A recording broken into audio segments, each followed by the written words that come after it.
रसोई का पहला पराठा। देख, मैंने पहले भी कई बार कहा है कि तू खाना बनाना सीख ले, लेकिन तेरे कानों पर जू नहीं रेंग रही। शादी में बस कुछ ही दिन बाकी है और तू ऐसे हाथ पर हाथ धरे बैठी है जैसे तेरे ससुराल में रसोई संभालने के लिए महाराज लगे होंगे। अरे मम्मी, आप क्यों चिंता करती हो? किसने कहा आपसे कि मुझे खाना बनाना नहीं आता? अरे इतनी तरह की डिश बनाना मैंने सीख लिया है, अब और क्या चाहिए आपको?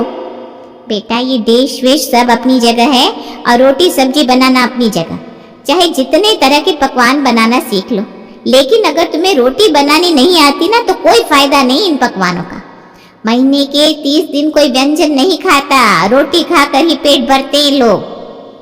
अरे मम्मी, सब लोग आपकी तरह नहीं सोचते हैं। मॉडर्न जमाना है, रोटी सब्जी दाल चावल पर जीने वाले लोग खत्म हो गए अब दुनिया से। आजकल लोग नए नए तरह का खाना खाते हैं और कितनी वैरायटी है खाने में, चाइनीज, साउथ इंडियन, कॉन्टिनेंटल। लेकिन आपको तो अपनी दाल रोटी ही समझ में आती है। नाश्ता बनाने को कहो तो पराठे बना देंगी, खाने की बात होगी तो रोटी सब्जी बना दोगी, बस हो गया। अरे आपकी बेटी ने इतनी तरह के व्यंजन बनाने सीखे हैं, आपको तो प्राउड होना चाहिए अपनी बेटी पर। ऊपर से आप दिन रात मुझे ताने मारती रहती हो, रोटी बनाना सीख ले, रोटी बनाना सीख ले। अरे कोई रॉकेट साइंस है क्या रोटी बनाना? अगर मैं इतने तरह के व्यंजन बनाना सीख सकती हूँ तो क्या रोटी बनानी नहीं आएगी मुझे? बेटा, मैंने कब कहा कि तुझे रोटी बनानी नहीं आएगी, लेकिन बनाने से तो आएगी ना। तूने आज तक एक भी बार ट्राई किया रोटी बनाने का? हमेशा यही बोलती है मेरे हाथ गंदे हो जाएंगे, उंगलियों में आटा चिपक जाएगा। रोटी बेलने को कहो तो कहती है गोल गोल मुझसे नहीं बेली जाती, चकोर खा लोगे तो क्या हो जाएगा। अरे बेटा, तुझे आज तक रोटी बनानी नहीं आई तो पराठे क्या ही आएंगे। पहले रोटी बनाना सीख ले, उसके बाद पराठे सिखा दूंगी। मम्मी, 1 महीने में मेरी शादी है, अब मैं बचे हुए दिनों में अपनी शॉपिंग पूरी करूं या घर में बैठकर पूरी पराठे रोटियां बेलना सीखूं? अरे ठीक है ना, वैसे भी सिंह परिवार में मैं कोई इकलौती बहू नहीं हूँ। मुझसे पहले भी एक बहू है वहां पर और मुझे पक्का पता है उन्हें तो रोटी बनानी आती होंगी। मैं जाते ही खाने की सारी जिम्मेदारी अपने ऊपर ले लूंगी, बस रोटी बनाने के लिए अपनी जिठानी को बोल दिया करूंगी। हो गई ना प्रॉब्लम सॉल्व। और चलो अगर मान लेते हैं वर्स्ट केस में मेरी जिठानी को भी रोटी बनानी नहीं आती होगी, तो मैं रोहित से बात करके कुक लगा लूंगी। इतने पैसे तो कमाती है आपकी बेटी, अब टेंशन क्यों ले रहे हो मम्मी, सब मैनेज हो जाएगा, आप बस चिल मारो। ये लड़की इम्पोर्टेंस ही नहीं समझ रही बात की। कल को जब ससुराल में जाकर ताने पड़ेंगे ना तो सास तो यही कहेगी माँ ने कुछ बनाना सिखाया नहीं। लेकिन माँ करे तो क्या करे, माँ की कोई सुने तब ना। ठीक है भाई, तुम आज के जमाने की लड़की हो, 4 पैसे कमाती हो तो हर चीज को पैसों से तोल देती हो। दिव्या की माँ रंजना अपनी तरफ से बेटी को समझाने की पूरी कोशिश कर रही थी, लेकिन दिव्या मामले की गंभीरता को समझने को तैयार ही नहीं थी। खैर, ये 30 दिन का समय भी जल्द ही बीत जाता है और दिव्या शादी करके सिंह परिवार में पहुंच जाती है। शादी के 2 दिन बाद। देखो दिव्या, तुम्हारी पहली रसोई की जिम्मेदारी ना मम्मी ने मुझे सौंपी है। तुम ऐसा करो, सबसे पहले नाश्ता बना दो, उसके बाद तुम्हें रोहित के साथ मंदिर दर्शन के लिए भी जाना है। ठीक है भाभी, आप बताइए नाश्ते में क्या बनाना है? इडली, सांभर, डोसा, नूडल्स, जो आप कहेंगे मैं जल्दी से बना देती हूँ। अरे नहीं, इडली सांभर डोसा ये हमारे यहाँ कोई नहीं खाता। यहाँ तो नाश्ते में ना रोज देसी घी के पराठे बनते हैं। मम्मी जी को बस देसी खाना ही पसंद है, विदेशी खानों के नाम से तो चिढ़ जाती हैं वो। भाभी, डोसा इडली विदेशी खाना थोड़ी ना है, बल्कि वो तो हेल्दी भी होता है। देखो दिव्या, मम्मी जी कहती हैं हम नॉर्थ इंडियन हैं, अपना खाना छोड़कर किसी और का खाना क्यों खाए, इसलिए तुम छोड़ो ये सब, बस पराठे बनाकर तैयार कर दो। अरे भाभी, मेरी मानकर एक बार ट्राई तो करके देखिए। रोज रोज पराठे खाकर बोर नहीं हो जाते आप लोग? मैं ऐसा करती हूँ, आप सबके लिए ना नूडल्स बना देती हूँ, सच में बहुत अच्छे बनाती हूँ। अरे भाई, तुम मेरी क्लास मत लगवाओ, बिना बात मम्मी जी राशन पानी लेकर मेरे सर पर चढ़ जाएगी कि मैंने तुमसे पराठों की जगह ये नूडल्स बनवा लिए। तुम ना अब ज्यादा दिमाग मत लगाओ और फटाफट से आलू के पराठे बना दो। नाश्ते में थोड़ा ही टाइम बचा है, सब लोग टेबल पर आ जाएंगे, फिर उसके लिए भी मुझे अलग से बातें सुनने को मिलेगी। और देखो, कोई चिंता की बात नहीं है, मैं तुम्हारी हेल्प करने के लिए यहाँ हूँ ना, लेकिन शुरू तो करो। अब मैं आपको कैसे बताऊं भाभी, वो क्या है ना, मैं किसी के सामने कंफर्टेबल होकर खाना नहीं बना पाती। अब जब तक आप रसोई में रहोगे तो मेरे हाथ पैर काम ही नहीं करेंगे। आप ऐसा करो ना, आप जाकर आराम से बैठ जाओ, मैं तैयार करके आपको बुलाती हूँ। अरे लेकिन तुम्हारा पहला दिन है आज, कैसे अकेले सब कुछ मैनेज करोगी? मैं हूं ना यहाँ पर, तुम्हारी मदद करूंगी, तुम बिल्कुल टेंशन ना लो। नहीं नहीं नहीं भाभी प्लीज़, मैंने आपको कहा ना मैं अकेले ही खाना बना पाती हूँ, आप साथ में खड़ी रहोगी तो मेरा दिमाग ही काम नहीं करेगा। दिव्या के बार बार कहने पर उसकी जिठानी रसोई से बाहर चली जाती है और अपने कामों में व्यस्त हो जाती है। भाभी को तो किचन से भेज दिया, लेकिन पराठों का क्या करूं? लगता है मम्मी का श्राप लग गया मुझे। मम्मी दिन भर मेरे पीछे पड़ी रहती थी कि रोटी बनाना सीख ले। ऐसी फैमिली में शादी हुई है, इनको रोज पराठे चाहिए। भगवान क्या करूं, कैसे पार होगी मेरी नैया? ऐसा करती हूँ, मोनू को फोन लगाती हूँ, वही कुछ आइडिया बताएगा। दिव्या जल्दी से अपने छोटे भाई मोनू को फोन लगाती है। ए मोनू प्लीज मेरी हेल्प कर दे, मैं बहुत बड़ी प्रॉब्लम में फंस गई हूँ। अरे दीदी क्या हो गया? आपके ससुराल में सब ठीक है ना? अरे सब ठीक है, मेरे ससुराल में आज मेरी पहली रसोई है और मेरी सास ने मुझे देसी घी वाले आलू के पराठे बनाने को बोला है, लेकिन तुझे पता है ना मुझे रोटी पराठे बनाना ही नहीं आता। अच्छा ये बताओ, तुम्हारे ससुराल में कोई बैक डोर है क्या, या कोई खिड़की जहाँ से मैं चुपचाप आकर तुम्हें पराठे दे जाऊं? हाँ है ना, मैं बैकयार्ड का दरवाजा खोलकर सामान ले सकती हूँ। तो बस आप टेंशन छोड़ दो, आधे घंटे में मैं पास के ढाबे से आलू के पराठे बनाकर लेकर आ रहा हूँ। जब मैं आपके फोन पर मिस्ड कॉल दूं ना, तो चुपचाप जाकर पीछे का दरवाजा खोल देना। थैंक यू भाई, तूने तो आज मुझे बचा लिया। जैसा कि दिव्या ने प्लान किया था, कुछ देर बाद उसका भाई उसे बने बनाए पराठे लाकर दे देता है और दिव्या वही पराठे ससुराल में सभी को खिलाकर अपनी पहली रसोई की रस्म पूरी कर लेती है। अरे भाई वाह दिव्या, तुमने तो बहुत जल्दी और बहुत ही बढ़िया पराठे बनाए। मुझे भी रेसिपी बताना अपने पराठे की। मैं तो इतने सालों से पराठे बना रही हूँ, लेकिन ऐसे पराठे बनाने मुझे भी नहीं आते। अरे भाभी क्या आप भी, मेरी ऐसी कोई स्पेशल रेसिपी नहीं है, वो ऐसे ही अच्छे बन गए होंगे। मुझे तो अभी आपसे बहुत कुछ सीखना है, मैं आपको क्या रेसिपी बताऊंगी। चलो आज तो इज्जत बच गई, लेकिन अब जल्दी ही कुछ इंतजाम करना होगा, वरना पोल खुलते देर नहीं लगेगी। दिव्या के हाथ के स्वादिष्ट पराठे खाने के बाद उनकी सास मंजू सुबह के नाश्ते की जिम्मेदारी छोटी बहू को सौंप देती है।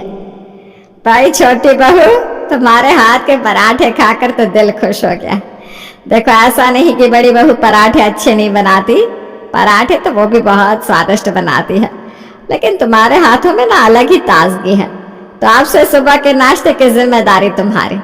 जितनी देर में तुम नाश्ता बनाओगी, बड़ी बहू घर की साफ सफाई कर लिया करेगी, ठीक है ना? हाँ मम्मी जी, मुझे कोई परेशानी नहीं है। अरे भाई मैं तो इतने सालों से पराठे बना रही थी, अब कुछ दिन दिव्या के हाथ के पराठे खा लेंगे। मुझे इसमें क्या परेशानी हो सकती है।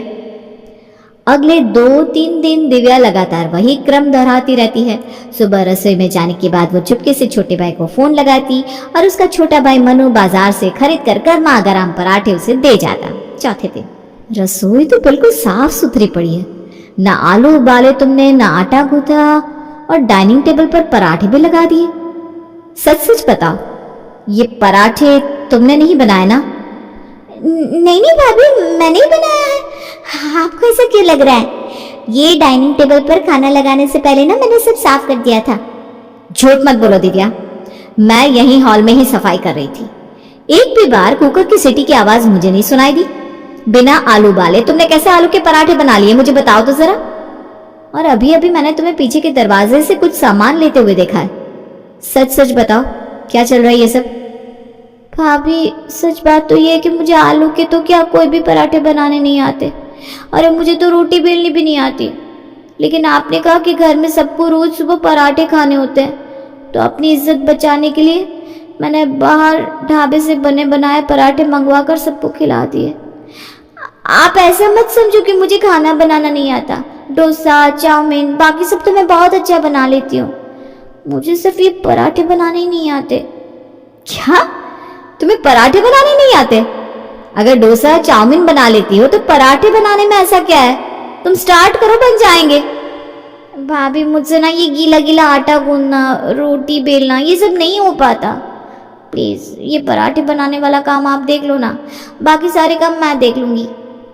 देखो ये बात तुमने मुझे तो बता दी कि तुम्हें पराठे रोटी बनाना नहीं आता, लेकिन मम्मी जी के सामने मुंह मत खोलना, वरना शामत आ जाएगी तुम्हारी। मम्मी जी ससुराल में तुम्हारा ऐसा बड़ा वाला वेलकम करेगी ना कि तुम जीवन भर नहीं भूल पाओगी। आप तो मुझे डरा रही हो भाभी, अब क्या करूं मैं? चलो ज्यादा चिंता की कोई बात नहीं है, तुम्हारी आज से ट्रेनिंग शुरू करते हैं। और तुम्हें रोटी, पराठे, पूरी सब बनाना सिखा देते हैं। और तब तक मम्मी जी की डांट से बचने के लिए तुम्हारे हिस्से का नाश्ता मैं बना दिया करूंगी, ठीक है? लेकिन भाभी आप मेरे हिस्से का काम क्यों करेंगे? क्योंकि तुम मेरी देवरानी हो और मैंने तुम्हें अपनी सिर्फ देवरानी नहीं, छोटी बहन समझा है। चलो चलो, अब ज्यादा बातें बनाने में टाइम वेस्ट मत करो। मम्मी जी को इतना लाइट ले लेने की जरूरत नहीं है। वो क्या चीज है तुम्हें अभी पता नहीं है। इसलिए तुम बस अब जल्दी से खाना बनाना सीखो और ये मुसीबत अपने सर से दूर करो।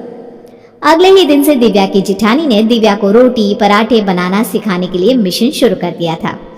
वो बेचारी अपनी तरफ से पूरी मेहनत कर रही थी, लेकिन दिव्या को रोटी सिखाना मतलब भैंस के आगे बीन बजाना। जिठानी की लाख कोशिशों के बाद भी दिव्या को ठीक से रोटी बनाना आ ही नहीं रहा था, जिसके कारण जिठानी को ही उसके हिस्से का खाना बनाना पड़ रहा था। एक दिन जेठानी रीना रसोई में अपनी देवरानी दिव्या को रोटी बेलना सिखा रही थी कि अचानक वहां उनकी सास मंजू पहुंच जाती है। अरे क्या चल रहा है यहाँ पर? मैं तो बड़ी देर से रसोई के बाहर खड़े होकर देख रही हूँ कि बड़ी बहू तुम्हें रोटी बेलना सिखा रही है। क्या दिव्या, तुम्हें रोटी बनाना नहीं आता क्या? मम्मी जी वो मेरा मतलब है वो।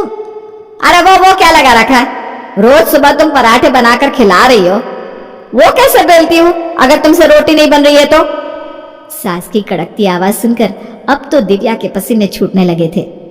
अरे छोड़िए ना मम्मी जी, अभी नई नई शादी है ना, कई बार रोटियां टेढ़ी मेढ़ी बिल जाती है, वही मैं इसे समझा रही थी। बाकी पराठे तो अच्छे बना लेती है, हम सब लोग जानते ही हैं।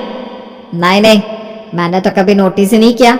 रोज सुबह जो मैं पराठे खा रही हूँ ना, उनके टेस्ट में और तेरे हाथ के बने पराठे के टेस्ट में कोई अंतर ही नहीं है। इसका मतलब इतने दिन से रोज सुबह मैं जो नाश्ता खा रही हूँ वो तू ही बना रही है। क्या बड़ी बहू, सच कहा ना मैंने? अपनी चोरी पकड़ी जाने पर दोनों बहू के चेहरे की हवाइयां उड़ गई थी। मम्मी जी, भाभी की इन सब में कोई गलती नहीं है, बल्कि वो तो मेरी मदद कर रही थी। दरअसल मुझे ना रोटी बनाना नहीं आता, इसलिए रोज सुबह नाश्ता बनाने में भाभी मेरी मदद करती है, बल्कि वही बनाती है, ये कहना भी गलत नहीं होगा। मैं मानती हूँ मुझे रोटी या पराठे बनाने नहीं आते, लेकिन उसके अलावा मुझे बाकी सब कुछ बनाना आता है। जो आप कहेंगी मैं बनाने के लिए तैयार हूँ।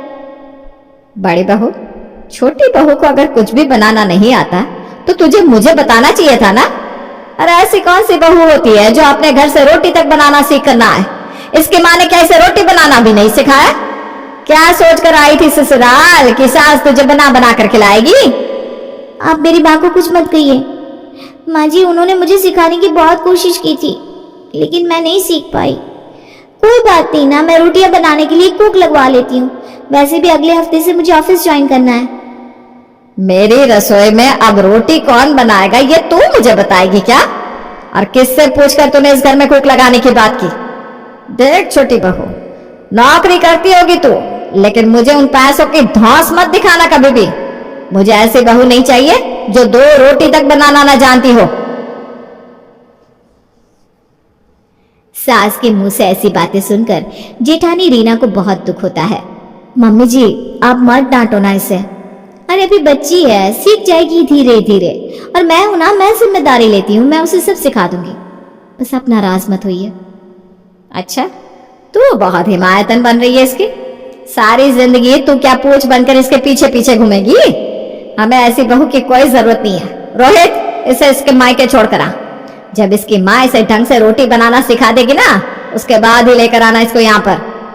मम्मी, ये क्या बात हुई कि मेरी पत्नी को रोटी बनाना नहीं आता तो आप उसे घर से निकालने की बात कर रही हो? क्या बहू होने का मतलब सिर्फ रोटी बेलना ही होता है? अरे वो इतनी पढ़ी लिखी है, अच्छी कंपनी में नौकरी करती है, फिर भी आप लोगों को प्यार से अपने हाथ से पकाकर खिलाने के लिए उसने तमाम तरह की डिशेस बनाना सीखा है। उसके गुण आपको नजर नहीं आते? वहां नजर आ रहा है तो सिर्फ ये दोष कि उसे रोटी पकानी नहीं आती। अरे मैं तेरी चिकनी चुपड़ी बातों में नहीं आने वाली हूँ।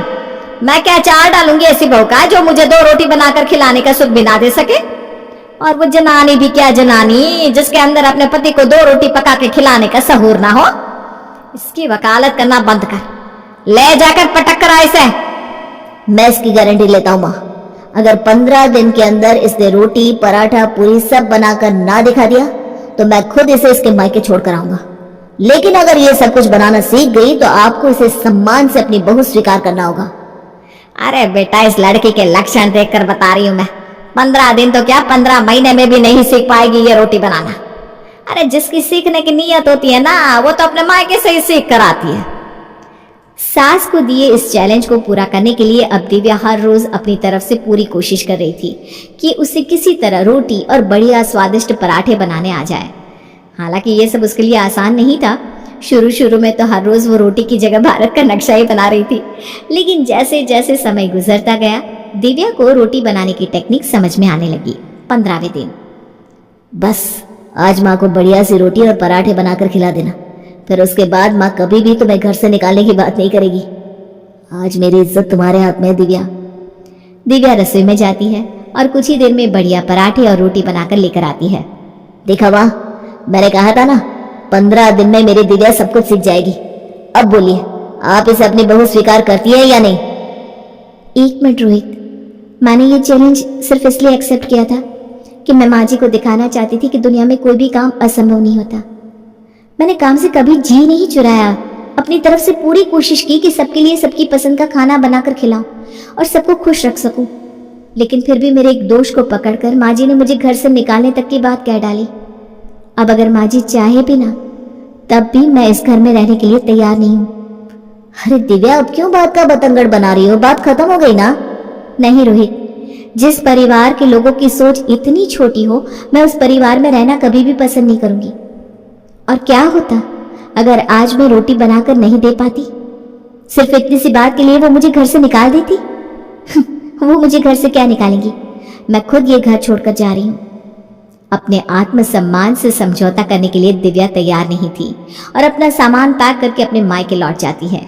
दिव्या के जाने के बाद दिव्या की सास को अपनी गलती समझ में आती है और फिर काफी समझाने के बाद